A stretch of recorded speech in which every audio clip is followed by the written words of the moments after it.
obi wo ha na ne papa obi wo kra na ne busuafo mienu no anasa ne parents mienu no omo nyina nya stroke no bi obi so wo ha na nye ne parents directly ne mom na eye ne nana ana ne wo fa bi relations are a webusua ne mu no na bia wo bi enya bi it puts you at a higher risk of also getting stroke in this all ho na sa wo hu nipa bi enya stroke a e wo se wo ma wani kɔ ho se won so wan hwe yi a na wan hwe wo niema bi yi a once one for na mo nsisi yi a the probability so benya bi ne high okay exactly and no your family history nti me da bia no me tu me omo ba maso ye efua eya na me ka che omo se wo ye obi na wo ho a wo se wo maame ana wo papa e ko hospital a wo di nachi na wo ne ne ko okay the reason being that so wo di nachi ne ne ko a yare a doctor ne be diagnose no wo be hu na wo hu yare na wo timi busa doctor ne say sa yare we eye hereditary condition ana say enam abusua mu ana na afi no doctor na boa wo se ne wo be sifa abon ho ban afri sa yare no okay because yare wa bebre na no enam abusua hypertension okay diabetes yenim say stroke yare yenim say cancers ahodo prostate cancer cervical cancer breast cancer so wo hu nipa bi nya bia wo ya at risk of also getting it it is a wonnim say bia ho ma me wo yare papa wo sa yare etimi buo ma wotimi de wanam sisi sa na wasi ho kwan se ne be ya emma okay family history one of them all right the second one the leading cause of stroke hypertension high blood pressure okay to be an blood pressure ekosro to be o hoyase dan bibia anya no prekope no na okofom na ne fan edwojo ayetaka ona hwenya no otewa hu ya so odwojo exactly okay near extra ne say nipa no ne blood pressure na was BP your friend is a silent killer sa no enkofo fredo na de nti o mo friend is na say emma wo symptoms so obi blood pressure kosro empempi no en show symptoms bia utie yi a na bebo nka ye na utie apae wo kakra na bia wakoma no na ebo periperi kakra but most of the time no emma nsenkyerene bia nti wo behu ana edenipa no na edene kɔ ye first stroke a uyi mu be 70% hypertension and edeba wow to first stroke patients 100 a mu 70 de no blood pressure and a soro akwakɔ form stroke no aba the second one and also the third one ye be hwɛ lifestyle okay lifestyle also contributed to stroke papa say the wusi ebo obra ubi bia mu sa ye can lifestyle one diet aduane a wo be di aduane a wodie etimi ekokofa stroke e de be so ni aduane so enti aduane a ye sochi bebre aduane a oils e won bebre aduane a ye too fatty obi wo ha mojanam se ni osi wiwi nam no na owe so opede yesrade no ewo ho oda nu ya de owe to no okokoto nam na ono atimi sra ni otwa nam se mame de yesrade on trust radio fantara ho ma ya si abriwatie ne Dr. Mr. Bless anu omotie okoto na ntwina mo se eya tade sadie wo ho sadie no atre se no no pe ai anasa danko na ni na ye wo se obi wo ye me na bi wo ye duane na ani ni nya shepe was na die duane wo ye ni ho ya sei se ni no e ya kono ayasamo ba sadie nko so na ekunye no wo say no there is a shift ya shift every year your traditional food diet no okay I say no you embrace the western diet no fast foods ahodo and pizza exactly anuane ni nyina no cholesterol ayemu ma cholesterol no say ekɔ nipadua ni mu a nipadua no be use de ebetimi de aka no o deposit no e wo blood vessels nim to bo say ntini no na cholesterol no akɔtare mu tare mu sa ekɔ nani mu a e blocking ntini no e narrow ntini no okay ntini e de moja kɔ adwene ni mu no ye ntini nkete enya kɛse se say de wo ye nsa ho ne ye nan ho nti se cholesterol ni bi kɔ hɔ a the possibility say a close intini no very high okay nti obetimi afamu na wo de akonya stroke ya ye kan bi lifestyle be to say sedentary lifestyle obi a onye exercise otefa akon obi otefa akon nti ono no ne life nyina na say osori anopa na wahuri atana ne kan mu na wabesi e wa adwuma mu oye adwuma wi a na wasa huri atana ne kan mu na okofie okoduru fie a obeje de say akoso ebi mu edidi omo have dinner awo omo bedroom hono ne bed so owie ya na wada owie ya na wada na so owie ya na wada ne laptop aye na adwuma na eno ano wada there is no evidence of exercise and physical activity it is all you be a who live a sedentary lifestyle na stroke e ben wo pa yi nti na wuti a na afei no wo hu say exercise edi mu akotene pa say ubetime dia prevent stroke yare no obi o smoky okay into smoking implicated in stroke so wonnom cigarette bebre cigarette crowd here nyarewa hodo bebre almost just omo shibie ne de nura yare ade bro mu de bebre virtually all of the NCDs hypertension diabetes akomamu yare cancer stroke ni nyina no cigarette smoking eka ho na ye ka cigarette smoking na me de bia na me pese me tu oma omo ye second hand smokers no so fo okay wo no nya wa na wa kwakoto se ekura wa wo no nemum ugina obi nchen a ono onum bi na wo hua ko mu nti obi wo ha sports ya ye tonton sa na ye mo nom cigarette wo hoyi na wakotena ase ade ya okoje mframa ana okotie nwom mframa so a wo gina obi cigarette mu mframa exactly na ebo fa wo hini na fe wo hua enhwehwemu me hu se wo na wote ho a wo hua no wo kra no wo ya at risk chen nipa na onom ni onom no de se otweko ne mu a opu biba ba wo no o gini nyina no e de awura wo mu enti no omo smoky ne second hand smokers no enti sa wote baby a omo smoky bebre a at the time omo smoky ne menko ho okay ana se pe mask bi ne fa share ne fa protect ho e fa bo ho ba ubenya stroke yare ne bi alcoholism alcohol de ya na ye ka no in moderation se nipa no o nom a men nom ma ne mmro so but the de bia so me can say the reason why I know alcohol ne say you be getting intoxicated alcohol ne fire ya na afi no amaye sa euphoria sa enigye no na abaye trim enti say wonnom the doctors ye recommend na ema unya sa enigye no enti ene de can say jai nom kra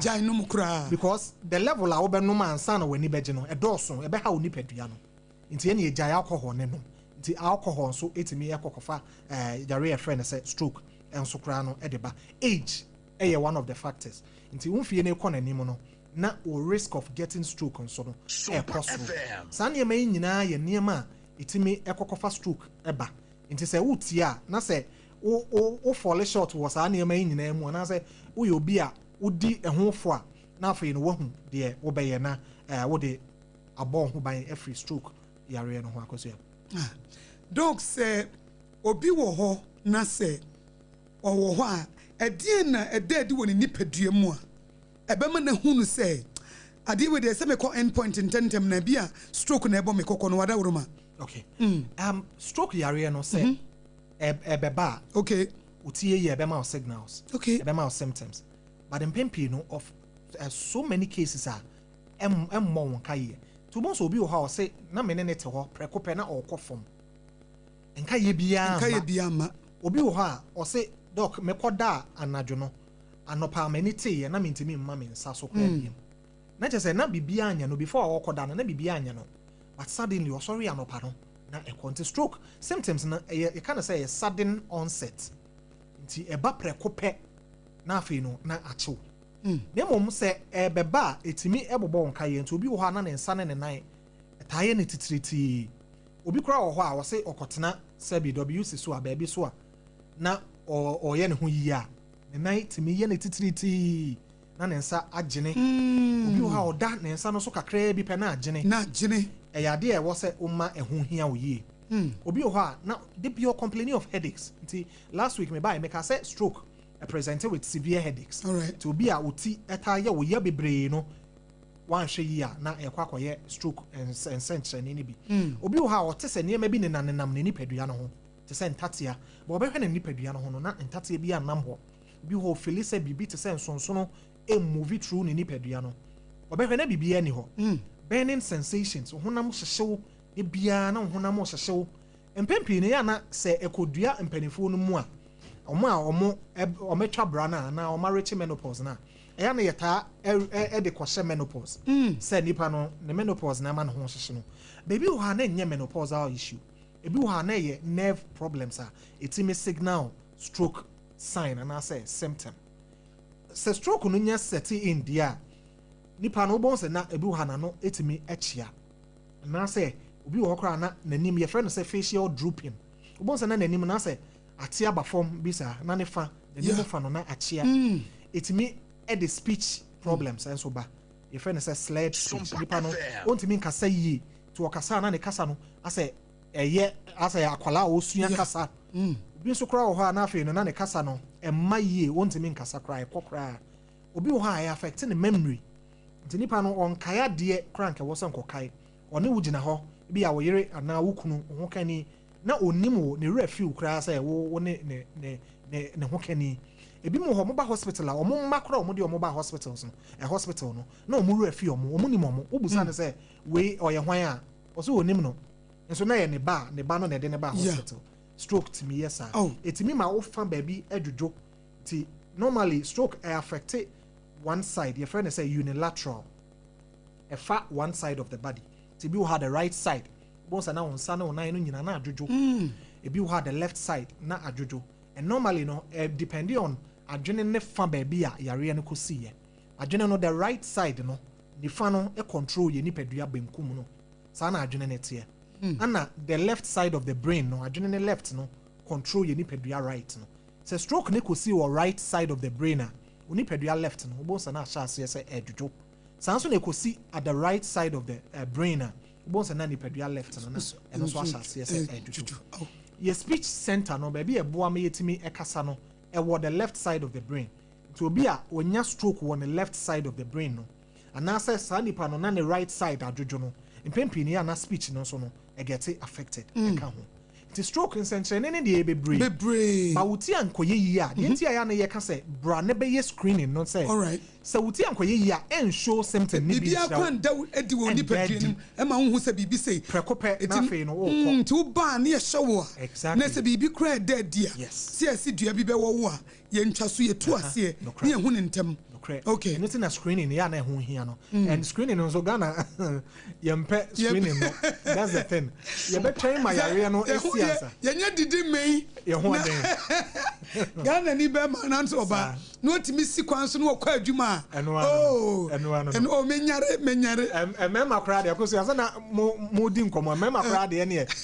problems wo hopa so oye be ma yes be ma nti wonka yes be ma nsunti no ene onka ha nti be ma nko hospital and all that nti stroke yare wo hwe mo ta present e ba hospitals ya na ma because a man no na ya na omo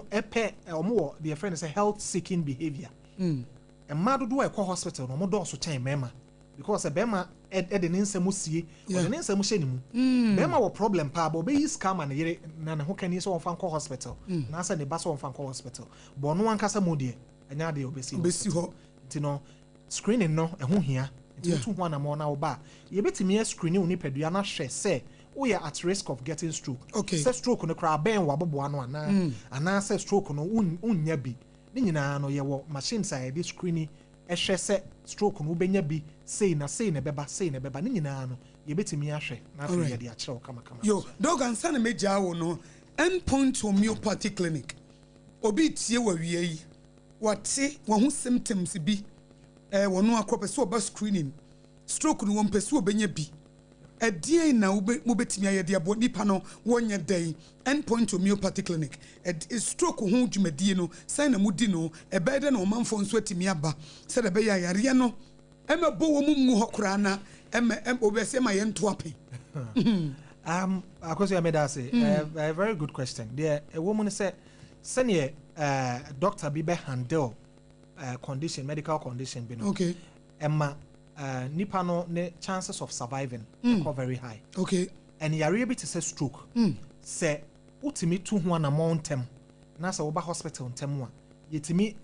emma stroke no kra no yesa reverse no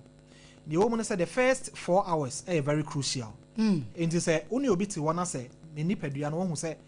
ko na say ne kasa no kra say sesa tia ko nanim ochia na say nipa no ka kire say onya atenka bi woni mu a onhu ade kode ye no a ntempa na wo say utu ho anamo na wo de ne ba endpoint in the particular so mudi kan ba within the first 4 hours no na you trust scan no na ehu say ye clot ana e wo ho a ye wadru a yetimi e de ma won ma na ne clot no e baste clot no se na be ya moja na anka ntimi nkwa adwene ne mu afei na moja na e kwa adwene ne mu to bon se mpempi no mo ba hospital ntemu a yetimi mo medru ma ne nsa na adwodwo wo fie no bon se no watimi ashase se o movie no because clot na ama onsa no ntimi movie no ye clot ne free hope na afei ne nsa no ashase se o movie na ne kasa no na ayeye ye can say endpoint homeopathic clinic ye per evidence based medicine and as a treatment okay and yes ye boy ye trim ana ye de aka wo yare e de akyerɛw na mmom ba mfidie wo ho a e wo se ye de wo fam no na ye de wo fam na mfidie na nkasa akyerɛ se yare we na wo ho yare we na wo anu ti na ye wo labs a ye well equipped and lab bi e wo wiase bia no endpoint yetimi ye ne yentimi nya no so no ye bem wo hu na afei no wakwa akoye no baabi e wo sa wo ye no na mmom labs ahodo me nhyɛ da hu lab a obi de afri abonten kora ba endpoint a yakasa yentimi enye e wo endpoint homeopathic clinic ye lab no ye well equipped ye betwa scan scan no de make kan nyina na say ye 4D ultrasound na 4D ultrasound no ye the highest a wo benya ebi mu de 2D ebi de 3D ye de ne ye 4D 4D no the detail a e de be ma wo amo ho say yare no say na tie no e wo soro yiye pa nti say wo ba endpoint a ye saa ne ma nyina awie a na afei no ye ho ba bi a wo stroke no kra free buy na say wo de no exercise na wo nya ye wo physio session e wo ho ye be mo akọ physiotherapy no akọ tenetene wo mpom na afei no ya say to for say wo kọ fie akotoa so okay ye exercise no e ma ne nka hospital ho de na wo be ye no nko a ni mo betoa so na waye na no na be boa ma stroke yare no betimi ya recover ntem na afei no enuane so a eni kwan se wudi ene de wo se wudi ni nyina no ye be mo wo hu nti diet nso ye very important okay ye wo nutritionist and a dietitian a or at poster or no so ehwe saa niema no nese mo de mo hye no be se ne nkra batele nyina holistic approach na mo de adwuma endpoint nti ye bibia wo ya so ye ti wo ba ye ho hia se ye saa ma wo kɔ baabi na wo kɔ ye bibi ye ni nyina wo ho na afei ne ye wi a ne ya ma waduro a eduro no ekwa akɔboa wo stroke yare no enti no se wo tie me awia yi a ɛwɔ SOMPA FM a ne ye kan se to ho na mo ne bra endpoint homeopathic clinic na wo ba odo yare eba bedan endpoint a hunu se ubenya saa hotoso no se ye behwew ama wo ho ato endpoint enkra ha no ubenya ye spintex shell signboard ana endpoint homeopathic clinic ewo ana afi so tema community 22 on sabeka endpoint kuma se kronoma bo here ubenya endpoint ewo ho na number ye didi dwuma no because ya na we na ho hia me pa fa to dwa because if is number no ho hia if is obi wa wo tie wo ebi kro wo adwuma mu na opeso otro to ho na wa frɛ and ebi kro location wa yera ne kwan eti we de dog fa number ni to dwa na wo so nya abotre kyero wo so kyero to ho because ebi enam ho din na bi wo say wo kai ya endpoint homeopathy na wo di wani action to doc famo number ni to jama ni because de waka ni nyina broni kura kasa yare de inevitable no kra de obi ani ho obeka sa ho no wanyare da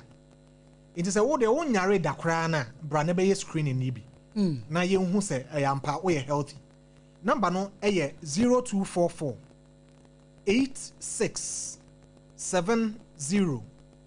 68 0244 86 7068 and me anka sanso me number me de tudwa se na be ya ofre the first number no na ajamia na wa frɛ me number na ye di nkomo 21 enkomo bi e wo ho bia no ne enkomo aye ndimi ndi akoso ye sikasem ye bibia na ebetimi aka no ye sikasem because ebi mo ha omutimi frɛ na omo pe loan eno de apart from sikasem adabraka be so wo pa busia anya doctor kwate na o yare ana frɛ no ne sro wo be so ko end point ana frɛ no yesro emfa sikasem bia na o ma me 200 ni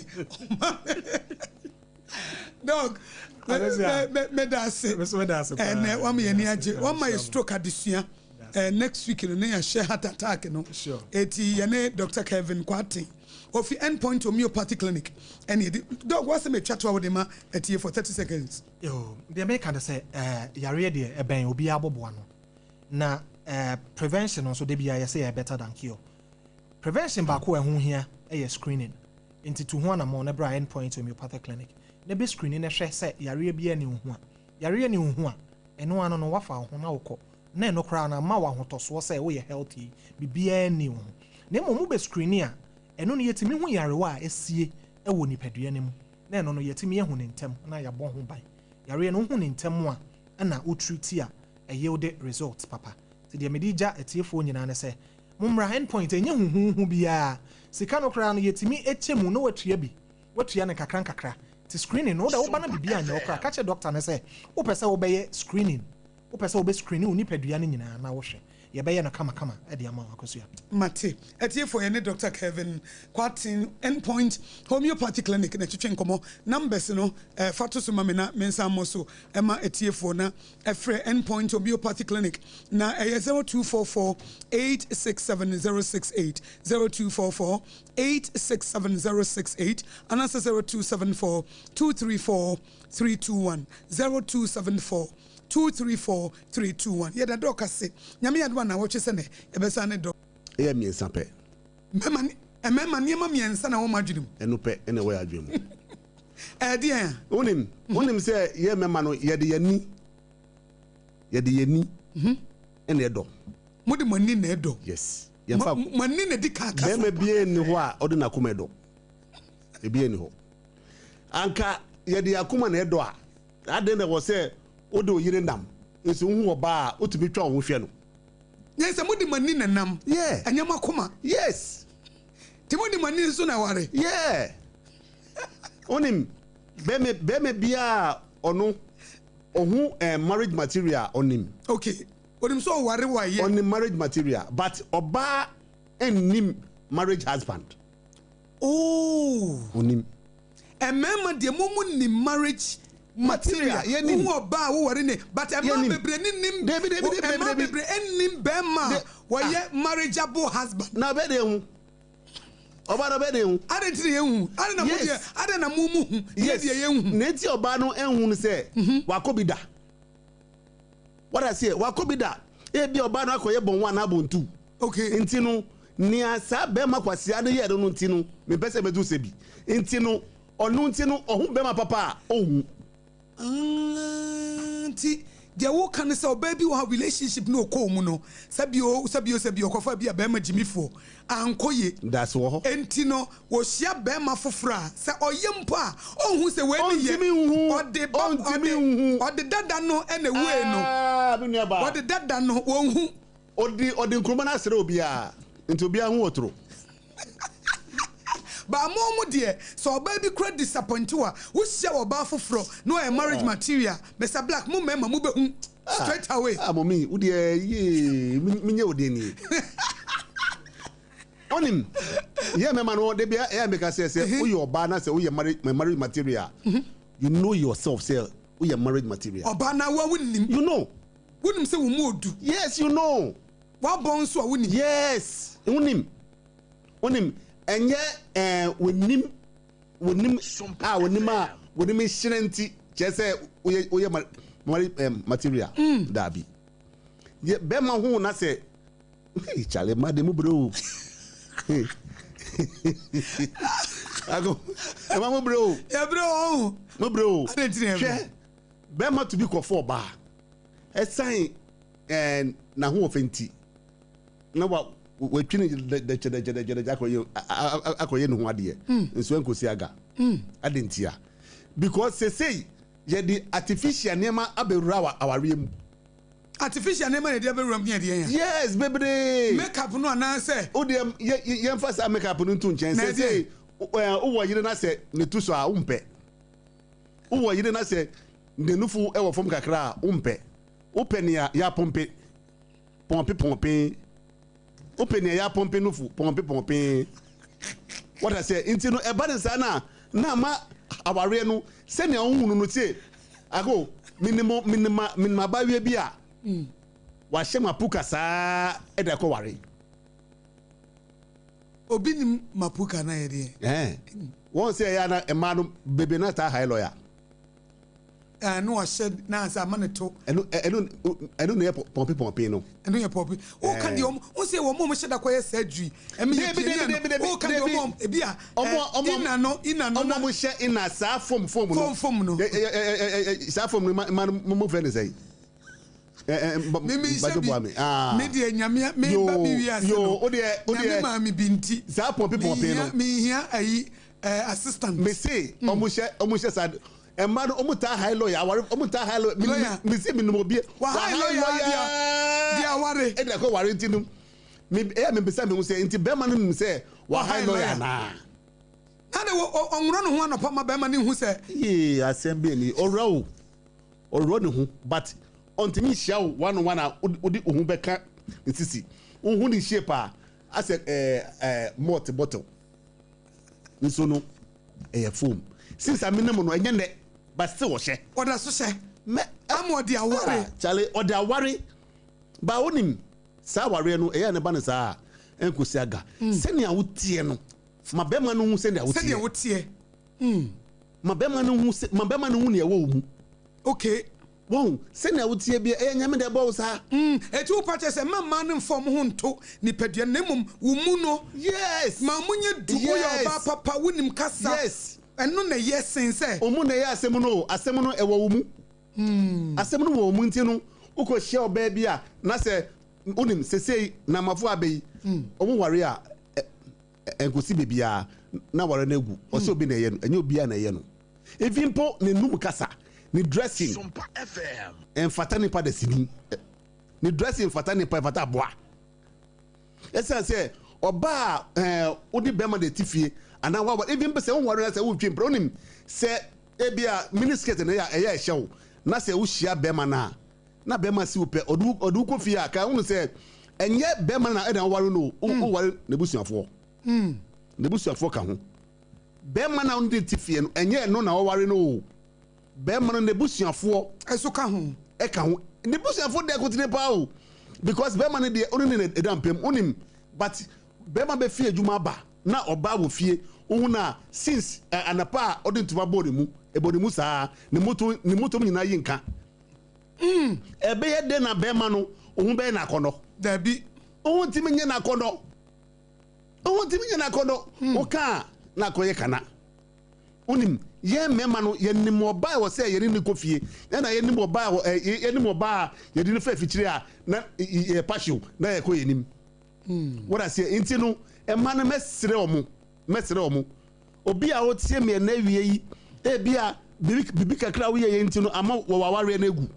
bibi kakra wo ye inti no ama to kapa ware mu untimi nka nchire be ma no se be ma mesere e me fom so ntem ajatum inti fa che me na ye ko ye nim na bi ensi okay onim mame fafa ha oba bia so oba pesika da ye adwuma ofre ne kunu ahomachi ofre na ahomachi edi ne di na adwuma ho komo na daddy container na wo beto no na ne ho asem ti sei be ma ne be ka na wabonwo de yisika ne de ama no o de sika de ma na ma oba ne 3 months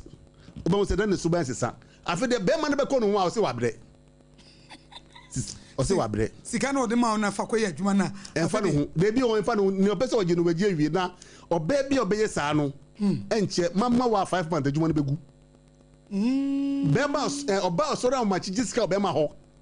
na o de koye adwuma na sa be boni si tue o se bema no o se be boni timodin o de ayasekom bema na adwuma no begu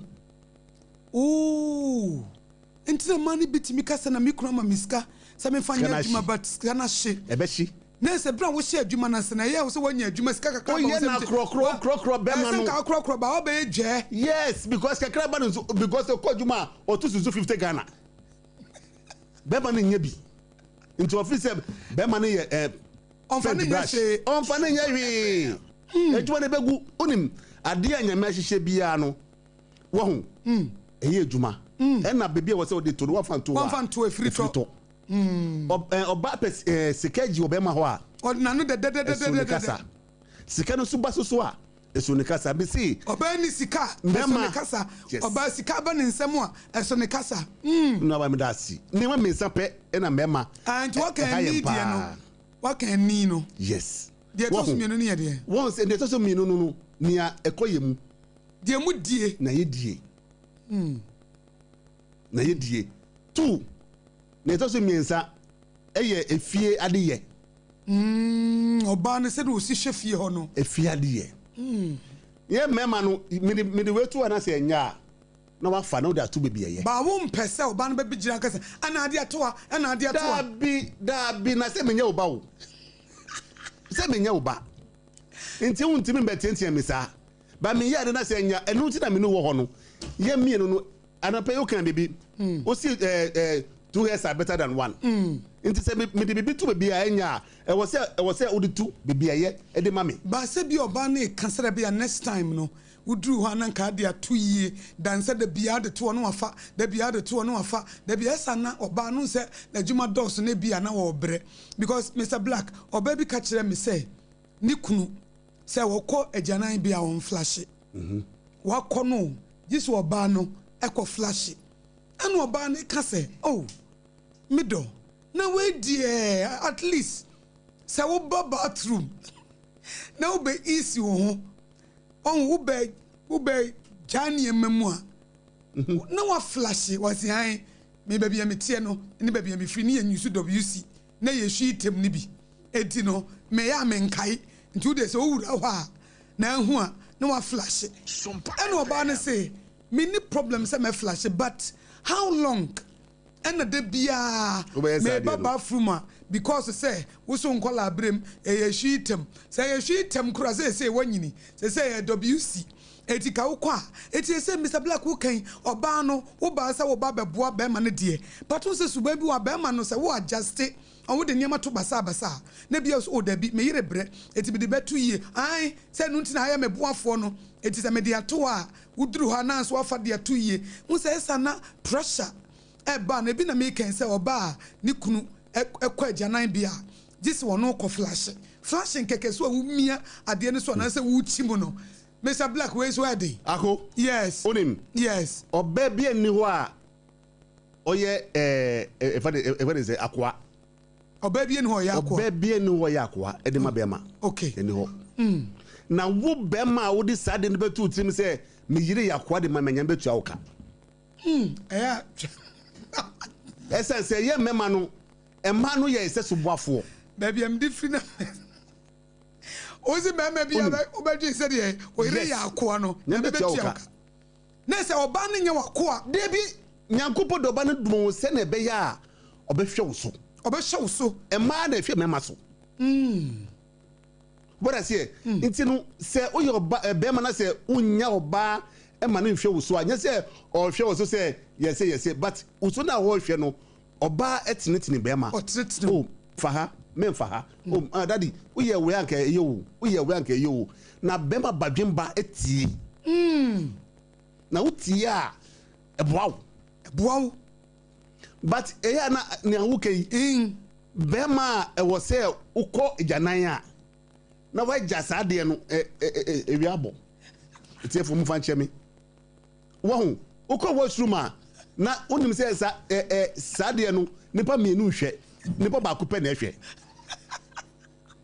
nipa ba ko pe na hwe enti wo sa de na se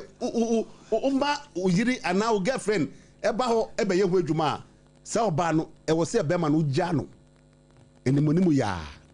sa se be ma no ondi ne huni but e bia wa ware na wi o ma ware no ntidai he bia ware wo ho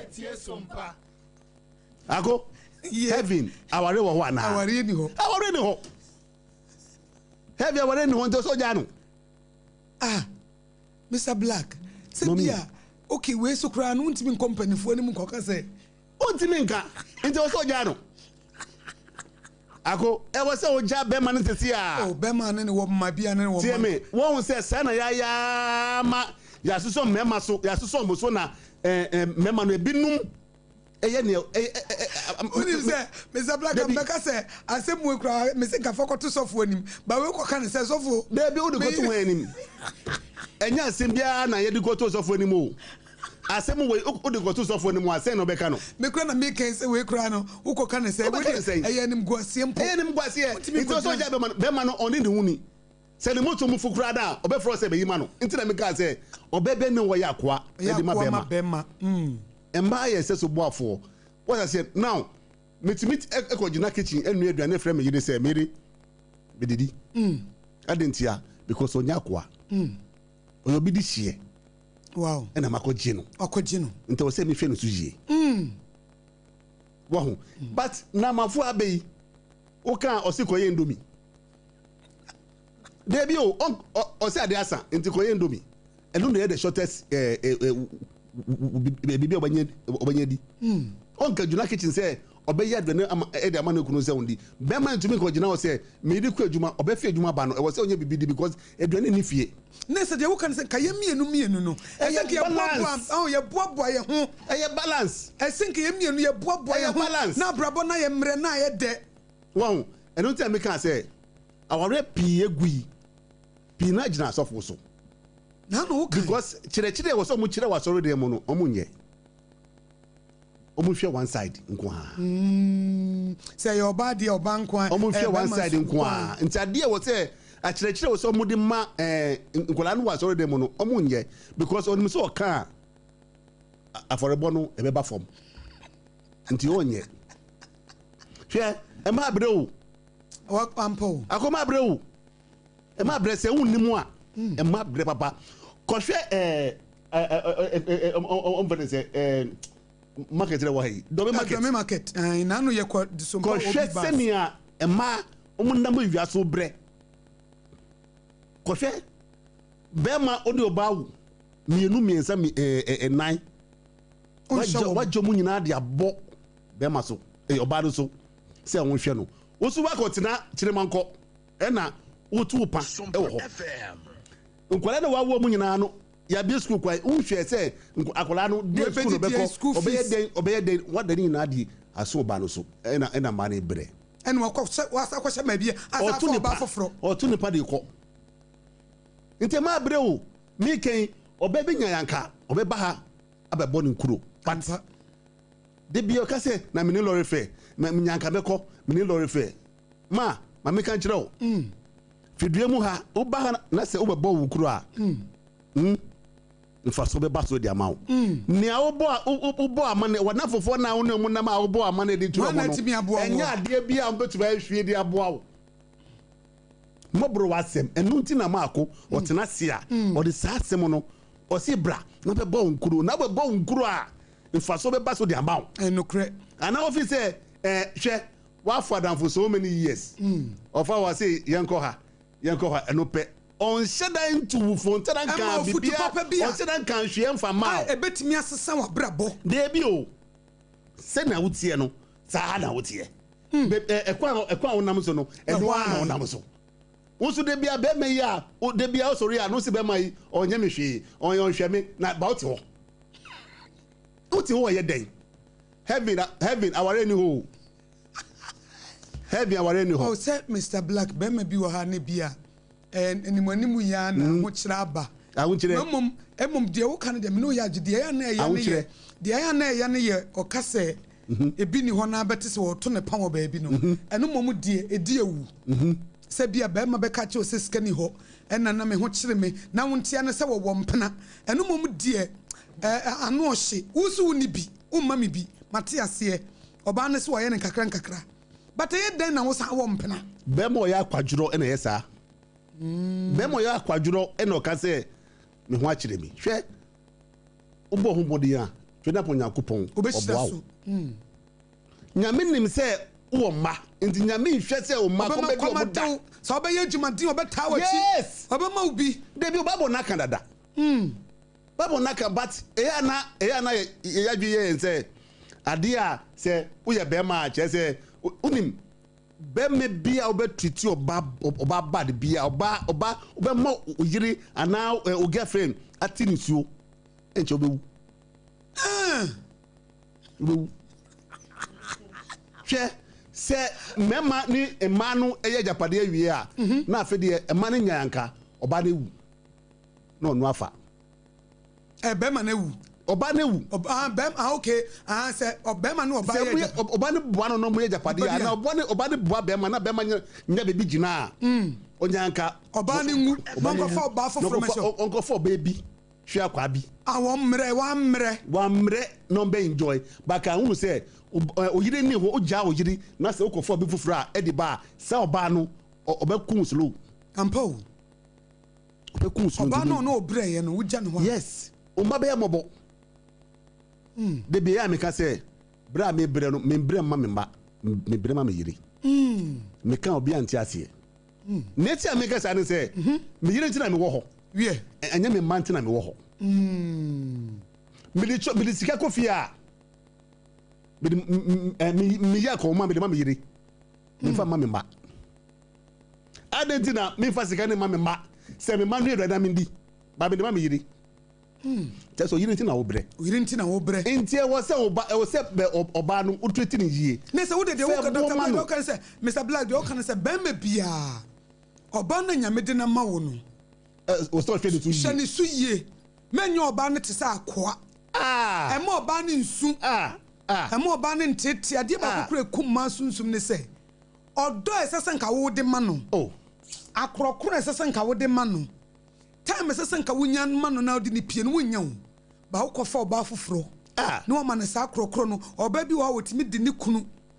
messages wa send ne side check a kire wo message said I love you you are dear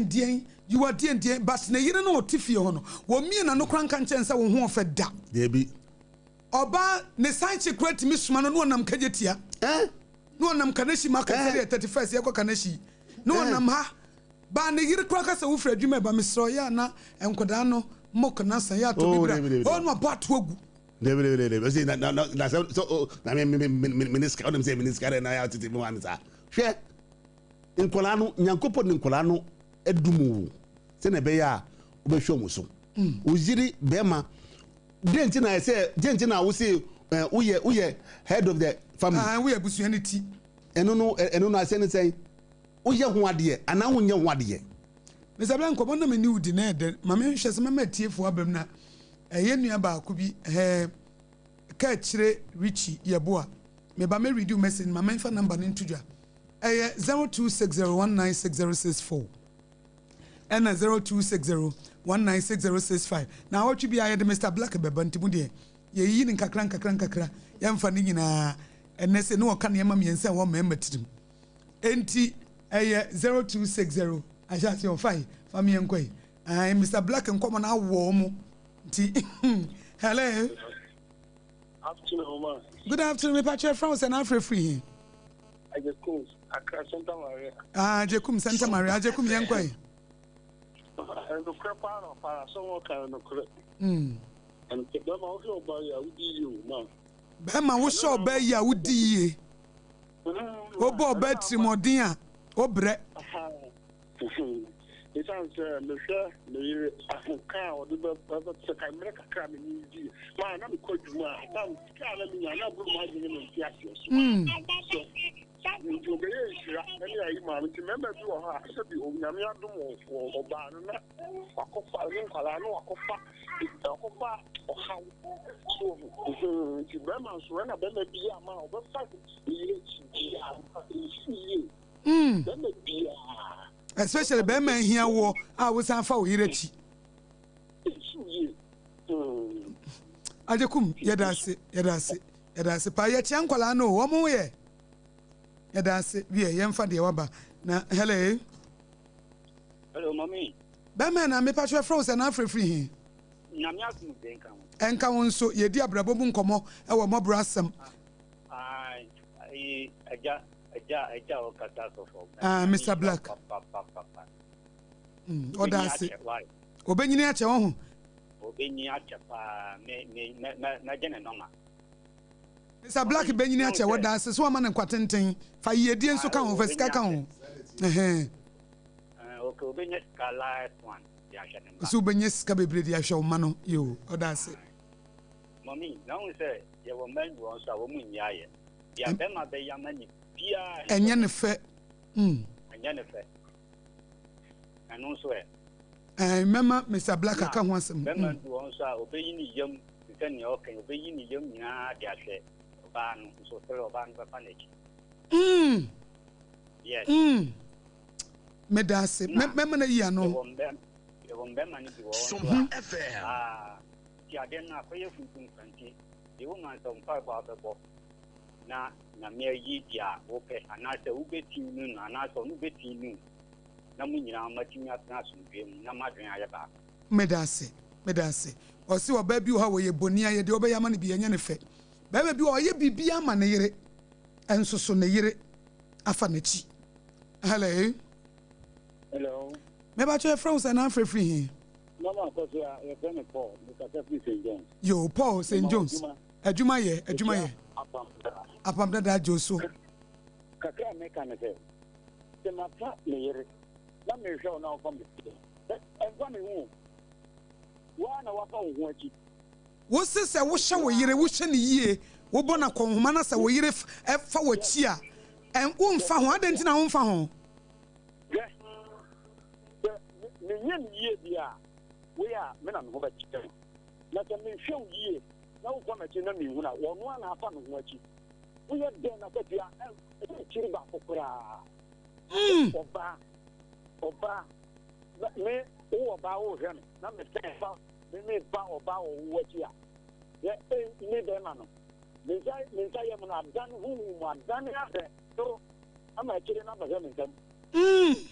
ye me kire no wa ya Matias ye be me na dan na tie wo hwe obi wo ware obi na one na wo na wo se me hwe wo be fa wo chi security a nwuna madam for emane ha wo no na afa no ho achi wo ye be mmia no wo gidi dia wo no na afa no ho achi nyo no ofa wo achi awurade nka mo ba wo hu sanso a wo nya aware no me hu dia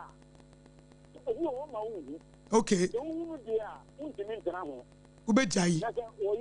wo ye siewu Matias ye ono na afa ne ho achi ono na tutu amana ama ne ho ono abetom no obi su hye kokwa mu hye Matias ye medase pa medase nyame nka wo so ho pa ye dase ye nyina ye mo abrabo papa hello good afternoon daddy me patch from say na free he do you tema mayor SOMPA mayor of Java I tema mayor SOMPA papa ai ya hu ye pa do the do and papa no kasa ho no oko one way eseka ma okedi me manso ma study ma nyamu nyina ne ye pepepe bi sa wutie nkomo na hyase a wo kan bi ma pa o wo kan bi ma nse mema ne bi bre SOMPA FM okay mema ne bi bre papa okay Monday Pacho mate daddy me da se pa na we dey Mr Black mami ma wo mrem wa ha sei mami musa question se be ma bi me sha se mfiansa me de ba be ma bi onhwa ne yere omo ne yere na konhoma onhwe fie onye skodi ko obesie wo de kwa bonten na se oba no efa be ma na chia because bi aho kire edikan anase onda odo bi edi nti oba ne ne gie bia eti suma se no wafa ne kunu na chia na wafa na chia saa oba no wodi be ma na wodi fo ako won se aware wo hwani kwa wa enti no se odi wo yire e wo ho na se oba ne fa wachi a oye ne wo se oye bia na oba ne fa wachi a de se oba no odi nume kese ato no ho so okay se won hwe ne dia fine ka hunu se wo krama wo fie na se obefi na se krama no the owner of the krama no opowa ka hunu se obi asase e ma na aduane so even though you justify say oba wukru nhyewu na won da oda dia fa na chi na mom se be ma bi wo twiti oba bi saa kwan no so bonati moden makom de no na nunti okofa wachi a osesa oba no ede ode dum na aka no ono so num ya aka no ode aka be ma na ode aka no ho ode aka no ho okay na be ma na won hwa no na se wo be ma no oba na no neti no se wo nhwe no ana meboa na wo oba wo akwala na se wo nhwe na akwala no obeka ko didi wa bonten thank you dibi na mi bi se so didi wa bonten se still na wa fa num ya ma no ho num ye ba ko pe num enye mienu num ye ba ko pe okay what I say num no ye nikitwa na ye ni market ye nia oba na so far as won ni tifie baby a wo ko ye no num ye de nia wa ko ye num ye de wechi no unhu ye unim odi ba be san ma okay ana be ma no okay bandia ye mo boni se nkwala e wo mu no omo no mu hu amane wo mu ne hu amane ena de ye no so se be ma wono so ye na sede se bema oba ye bema ye na sediye oyeni bibia na still oba bi esuma se no ofa na chi se oba no e wo so ogya no ebi na bema na hu se unhu ya eye se oba no eye onu ene nyame asem okay ati ase what I say onim ade bia ni wa boni ye untimi fa boni nsi ampa oye den one day ebepie na de ebepie no ede nim gwase ede bebre onim se de bia na oyire bompa na okunu bompa se na nyame hira me kunu ana nyame mboa be kunu na na ejuma nkoso nyame mboa me yire na me yire ejuma nkoso na se still ba ko efe chire ede boni a sa boni no back to sender. Oh, and who is the sender? The ono de boni ne ba e ono na boni ne be kono so sanity e the ono de boni ne ba e boni be kuma boni fo boni be kuma boni fo what I say it na make say memma bebre bra mo bre no efri eto bi asa na ema eno ti na make say ye memma no ade a nema be nsape ne haye okay na ebedi what I say ene ye ni ene nia efie ntutuye se sa na ema miensa ne koye ma mo makoma atomye we no di ayase koma tatwo we wie aware na simple enye ibia o aware no ye gosu amota bia wo ho very simple no but ke unu say sade no ema no omo di boy timodin ma me fa ayase kom no nche next week ma me fa ayase kom no me fa ayase kom no because oba bi o ha de ntia wo ma ni kunu ayase kom de ni kunu ni say be ma ne timodin be ma ne mo na kon hu ako enye timodin po me ma ne pi na ndi o mo huni be ma ne pi na ndi o mo huni onyina moto mo mpa je ompa ne si chichi ma me fa ayase kom ma me fa ayase kom no nche next week wo hu na Mr. Black na wo te na awarufo eno mo wo problem kese pa awarufo eso kedi kwanse nke basa o because ka wonko an wona mpo anka problem wonko na wo so a banka obi abeka ho no ese no kwa na nka ma brabo ye de but unfortunately obi beka ho a na se wokofa bonsam mama nka sabrofo no se enya na wa correct me bible say who find a good wife find a good thing and has obtained favor. He who finds a good wife. Found a good thing. Sadie no yemfa nye adwuma. Mr. Black nkomo na head do ma. Adepa wonyankopon mu. Intendent na wo so onya yiri bomada wo bre. Oh debi o, adenti na wo so onya da na wo bre. Because ka was think what de wanya yiri na nya adepa. Enya nyame ni madom. Ti eda na ka wonya yiri a afa na wo tete. Obenya nka sisi a me ne ukai. Obeja de yiri ba me kan kire o me nkoja no oja na wo be kire o de to boase na fa ebusu akoka ni enhwe na waye bia no to boase na se uti ho na se bema edunya oye oba na se bema edunya won mi se bema edunya bema ne how wa onim so how de bia one na akoma na tia tom no pressure kosoro one day e be how nti mesre ma no so for us Marco ewo ho edie bomodia ne ha obia no bomodia fabre o de beba ye ni komo 106.5 but oba ne ha obia no bebra na beba onkuro mo beba onkuro wo ba okuro no kura nwie na ho ato Marco wa ha Marco wa ha obeboa na ne eye me dere say enye se oba esi udika wo koto a wo di se etrase ofre nipa na onu nya ase no be frɛ no na onu so abɔ nkuru na odi year to year na bibia akoso kama na utifie masa ke do me aya o ai ba nipa timi ko bobusua e de ko twimanso na de no untimi bobusua faka embra bo ukuro e was SOMPA 106.5 wonya banso a ye ne obedi nkoma fa obi ho a ye pasumgie ye pepepe ye podo ye pesa ware ni gina ye pesa busua ni gina enti wo fa bibi mu obi wo se mi kokumi ho menku ho bra na ne ye medi nkoku ho ayede menku ho sei da bi bra na beka ba bibia ebetimi akoso kama ka che Richie ye bo no se obesese ma ye nya aware na emom no se bia nipa no ye ne kasa na ama enema atimi ada ba bia da na atimi aboa yen yie pa na bibia nso atimi akoye nti wodi asraw se bibi na hawo ateti bi na wo famu a SOMPA M瘡BORƆ ASEM ye obi asem ye platform ye de aba se ye betie wasem obi wa wasem no kwa wo ka wie pe na ho atɔ e na wo nso adesua bi a wonya wa abrabom come and share with us said ye Mr. Black and one ya be share the story na yenya mu afutuo ni akwankyere ye nso ye ba SOMPA de ye ba se atene ye ma abrabɔ ye de ye fe ene ye de brewo ye frɛ me AKOSUA ABOAGYE betimi afrɛ me AKOSUA nhyira eti se bibi sa hawo a ye production line ni 050-943-8486